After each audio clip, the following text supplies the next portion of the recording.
Hi students, unit चल रही है एटम एंड न्यूक्लियाई और हम लोग बात कर रहे थे bourse theory of hydrogen like atom के बारे में। प्रीवियस वीडियो से ही कंटिन्यू कर रहे हैं। प्रीवियस वीडियो में यहाँ तक हमने प्रूव कर दिया था कि कोई भी इलेक्ट्रॉन अगर nth ऑर्बिट में रिवॉल्व कर रहा है किसी भी हाइड्रोजन लाइक एटम की nth ऑर्बिट में, तो उसकी जो एनर्जी होगी उसके ये फॉर्मूले मैंने आप लोगों को बताए थे। अगर ट्रांजिशन होता है इलेक्ट्रॉन का किसी भी दो एनर्जी लेवल के बीच में, तो वहाँ पर जो एमिटेड या एब्जॉर्ब फोटोन होता है उसकी फ्रीक्वेंसी और वेवलेंथ वो कितनी होती है। हम लोग लाइन स्पेक्ट्रम को यहाँ पर एक्सप्लेन कर रहे हैं और बताएंगे कि ट्रांजिशन की वजह से आप लोगों को लाइन स्पेक्ट्रम मिलता है और लाइन स्पेक्ट्रम की वजह से जो लाइन मिलती है हम लोगों को स्पेक्ट्रम में, उसकी फ्रीक्वेंसी या वेवलेंथ आप लोग कैसे निकाल सकते हैं। ओके, तो आज हम लोग बात कर रहे हैं कि frequency and wavelength of line spectrum due to transition between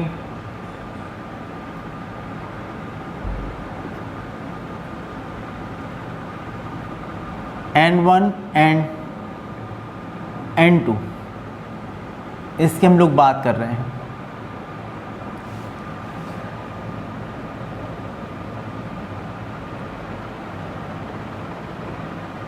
ये दो स्टेबल ऑर्बिट्स हैं, स्टेशनरी ऑर्बिट्स हैं किसी भी हाइड्रोजन लाइक एटम में, और यह है इसका न्यूक्लियस। ओके, चार्ज है प्लस ZE। अब कोई भी इलेक्ट्रॉन है उसको वो यहाँ पर रिवॉल्व कर रहा था, उसको एनर्जी मिलती है और उस एनर्जी को रिसीव करके वो पहुँच जाता है किसी भी हाई एनर्जी स्टेट में। हम ये मान ले रहे हैं कि इस वाला जो ये इनर एनर्जी लेवल है इसके लिए प्रिंसिपल क्वांटम नंबर N1 है और जो बाहर वाला है इसके लिए N2 है। तो पहली बात, अगर कोई लाइट आप डालते हो किसी वजह से, किसी और तरीके से, अगर ये जो इलेक्ट्रॉन यहाँ पर रिवॉल्व कर रहा था इसको एनर्जी मिलती है तो ये पहुँच जाता है हाई एनर्जी स्टेट में, यहाँ पहुँच जाता है। यहाँ पर केवल 10⁻8 सेकेंड तक रुकता है और उसके बाद फिर ये लौट कर लोअर एनर्जी स्टेट में आता है। तो अगर कोई भी इलेक्ट्रॉन जो यहाँ पर था और उसका ट्रांजिशन होता है यहाँ से इस एनर्जी लेवल में, अगर वो यहाँ से इलेक्ट्रॉन यहाँ से और यहाँ पर आता है, तो उस केस में आप देखेंगे कि यहाँ से एक फोटोन बाहर निकलेगा। कितनी एनर्जी होगी उसकी? hν। ये फोटोन यहाँ से एमिट होगा और अगर आप लाइट डालेंगे यहाँ पर तो फिर वो यहाँ से एनर्जी को रिसीव करके किसी भी हाई एनर्जी स्टेट में पहुँच जाएगा। तो ट्रांजिशन अगर N1 और N2 के बीच में हो रहा है, तो अगर ये एटम एनर्जी रिसीव करता है तो ट्रांजिशन जो होगा वो लोअर एनर्जी स्टेट से हाई एनर्जी स्टेट के बीच में होगा। और अगर मान लीजिए कि वो हाई एनर्जी स्टेट में पहुंचा है किसी भी एक्साइटेड एनर्जी स्टेट में, तो वो जब लौटेगा 10⁻8 सेकेंड बाद तो लौटेगा अपनी से लोअर एनर्जी स्टेट में। ओके, और जब वो लौटेगा अगर N2 से N1 एनर्जी स्टेट में, तो फिर वो एनर्जी को एमिट करेगा और उसकी एनर्जी होगी वो होगी hν। फोटोन की एनर्जी होगी hν और आप देख रहे हैं वो किसके इक्वल होगी? वो होगी E2 - E1 के इक्वल। चाहे तो एमिटेड फोटोन हो या एब्जॉर्ब फोटोन हो, उसकी एनर्जी हमेशा E2 - E1 के इक्वल ही होगी या En2 - En1 के इक्वल होगी। जो भी आप कहना चाहें वो कह सकते हैं। हम ये मान लें अगर कि इस एनर्जी लेवल में जहाँ पर ये लिखा है N1, यहाँ पर इलेक्ट्रॉन की जो एनर्जी है, अगर मैं इसको मान लूँ कि ये E1 है और इस एनर्जी स्टेट में इसकी जो एनर्जी है इलेक्ट्रॉन की अगर वो E2 है, तो आप देखिए किसी फॉर्मूले से आप लिख लीजिए। यहाँ से अगर आप सपोज़ ये नंबर 1 है, ये नंबर 2 है, ये नंबर 3 है, किसी से भी आप लिख लीजिए। चलिए हम इससे स्टार्ट कर देते हैं, नंबर 1 से। तो आप लिखेंगे कि from 1 if E1 and E2 be energies of revolving electron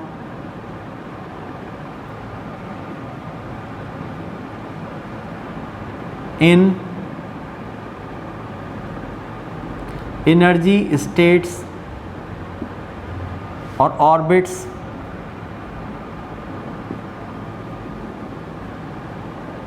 corresponding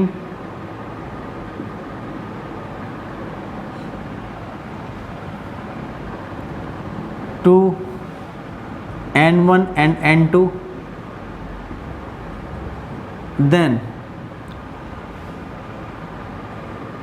E1 and E2। E1 कितना होगा? तो E1 होगा -z² upon N1² e⁴ m upon 8 ε0² into h², ये हो जाएगा।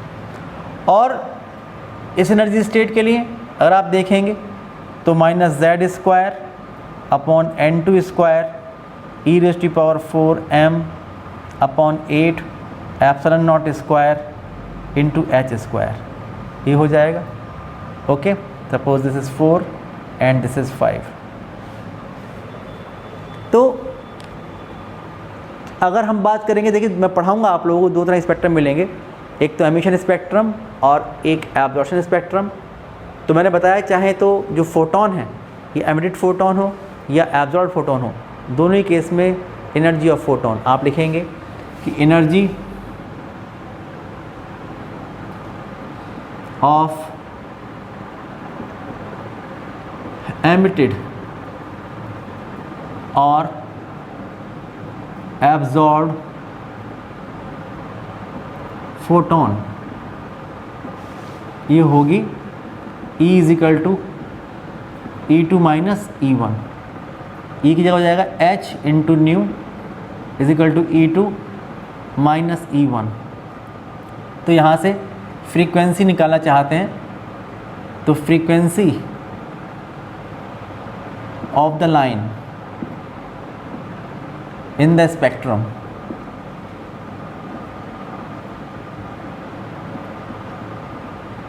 तो हो जाएगी new = E2 minus E1 upon H। Values put कर देंगे यहाँ से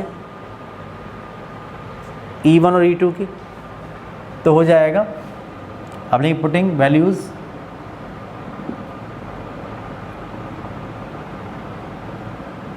from 4 and 5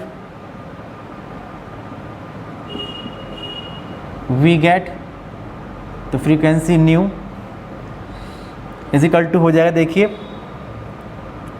z², यहाँ पर वैल्यू पुट करेंगे ना, तो 1/h पहले लिख लीजिए, 1/h E2 की वैल्यू लिखेंगे, ये -z² upon N2² within bracket e⁴ into m upon 8 ε0² into h² minus और -z² upon N1² e⁴ into m upon 8 ε0² into h², ये हो जाएगा। और माइनस माइनस होता है प्लस, ठीक है। तो आप देखेंगे कि न्यू = आएगा, पहले ये टर्म प्लस हो गया ना, तो आप कॉमन निकालेंगे यहाँ से, तो आएगा z² e⁴ m e⁴ into m upon 8 ε0² into h³ याद आ रहा होगा आप लोगों को। और विद इन ब्रैकेट ये माइनस में प्लस हो चुका 1/n1 square minus 1/n2 square, ये कह सकते हैं आप लोग। ये आएगी frequency.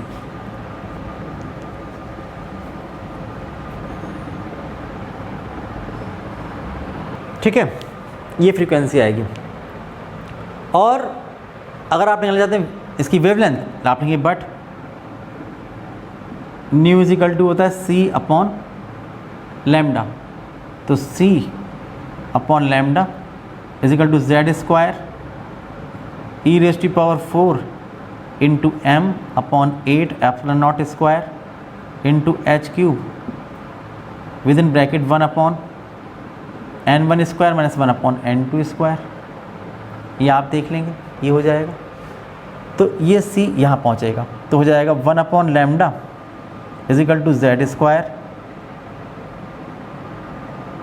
E raise to power 4 m upon 8 epsilon naught square into h cube into c within bracket 1/n1 square minus 1/n2 square. ये आ जाएगा निकल कर।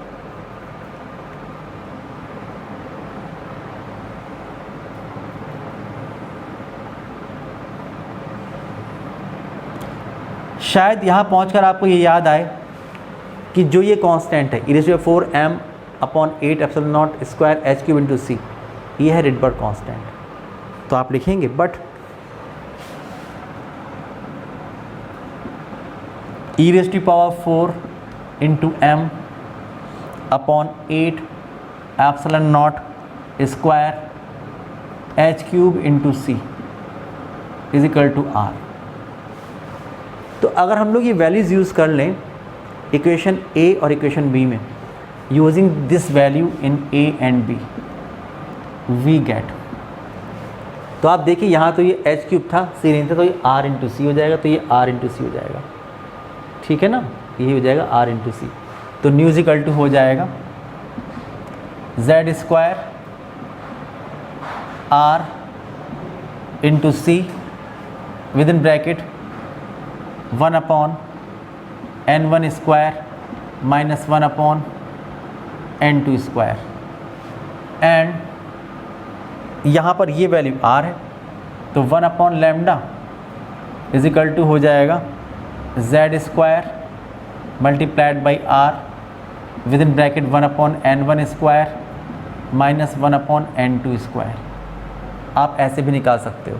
तो आप देखिए कि यहाँ पर अगर आप लोग रिडबर्ग कांस्टेंट,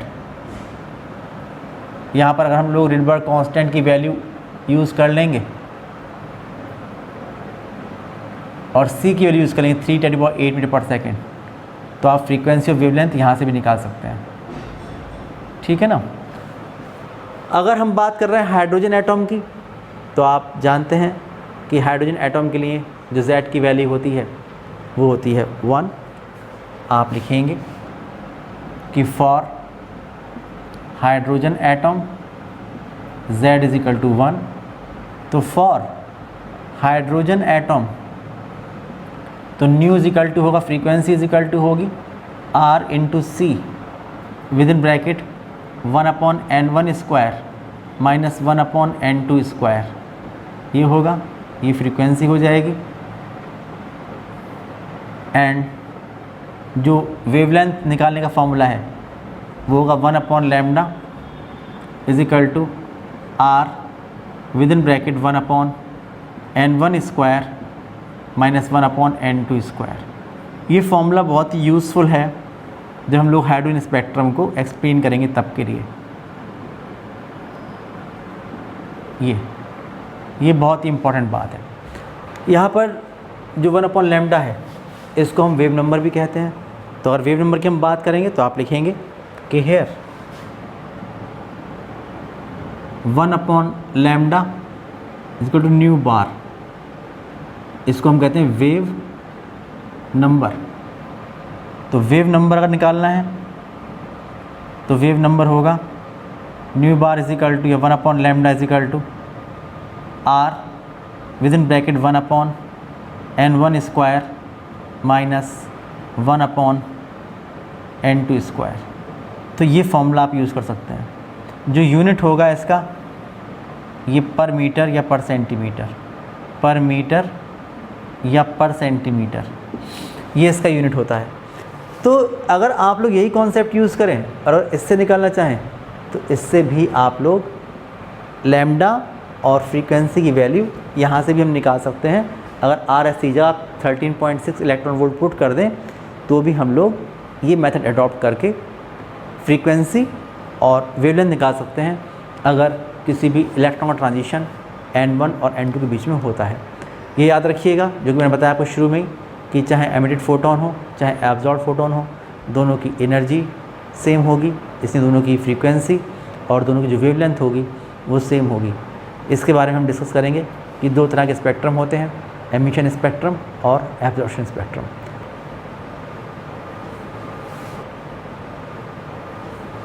तो आज के वीडियो में इतने रखते हैं। नेक्स्ट वीडियो में जो रिमेनिंग टॉपिक्स हैं उनको डिस्कस करेंगे। तब तक के लिए बाय बाय।